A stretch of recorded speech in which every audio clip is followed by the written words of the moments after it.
In the small town of Willow Creek, everyone knew him simply as Mr. Harris, a frail-looking man in his late 70s, with a hunched back and a soft voice.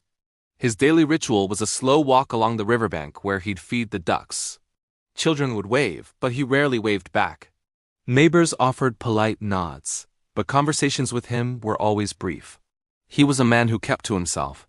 Still, there was something quietly magnetic about him, an aura suggesting that behind those tired eyes, there was much more to his story.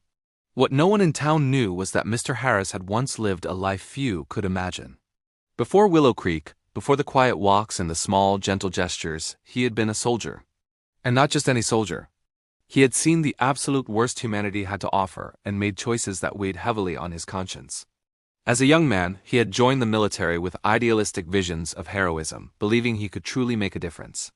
But the reality of war was far grimmer. It was pure chaos, and in the name of survival and duty, Mr. Harris did things that haunted him for decades. He lost friends, watched cities burn, and acted in ways that would never leave him. Those years carved lines not just on his face, but deep into his soul. After the war, he simply vanished from the world he knew. He left behind letters that were never sent and friends who assumed he had perished. He wandered across continents, searching for solace, desperate to bury the memories of what he had done. He worked odd jobs, helped strangers anonymously, and lived a life of quiet penance. Eventually, he found Willow Creek, a town small enough to offer anonymity, yet with enough humanity to give him a sense of belonging. In Willow Creek, Mr. Harris began quietly helping people in small ways. When Mrs. Thompson's roof leaked during a storm, he fixed it without asking for thanks. He would secretly leave groceries on the doorstep of struggling families. No one ever knew it was him, though sometimes a soft chuckle or the glint of a kind eye gave him away. He was like a ghost of goodness, a man trying to make amends for the shadows of his past. Then came the winter when Willow Creek faced a threat unlike anything it had seen in decades. A fire had started in the forest on the outskirts of town. A fierce wind fanned the flames, and they spread rapidly, threatening homes and lives. Panic swept through the streets. As people rushed to evacuate, the fire raged faster than the firefighters could control. Mr. Harris, who always avoided attention, suddenly disappeared from his little home. No one knew where he went. Hours later, he reappeared at the edge of the fire with a group of volunteers. But he wasn't just there to help, he was leading.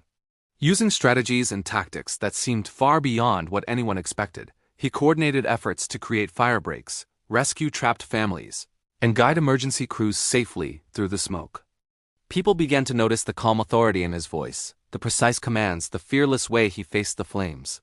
Children who had once waved at him nervously now clung to his coat as he reassured them, his voice steady and comforting despite the chaos. Adults who had barely spoken to him followed his instructions without question. It was as if the quiet old man had transformed into a force of courage, the kind of bravery born not from ignorance of danger, but from knowing it intimately. By the time the fire was contained, many lives had been saved thanks to his intervention.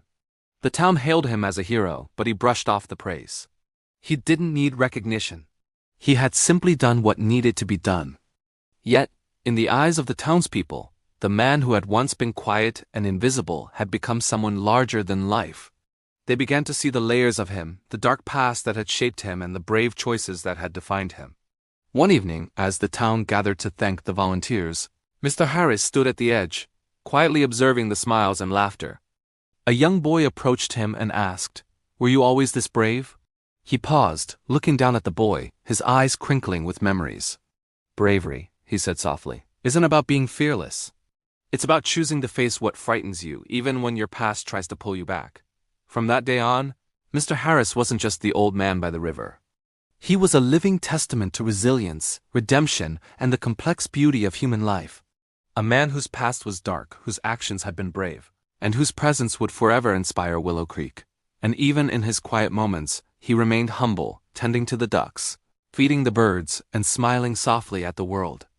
But now, when people looked at him, they saw it in his eyes, a depth of experience, a shadow of hardship, and a glow of quiet heroism that no one would ever forget. Thanks for watching. If this story moved you, please consider subscribing for more.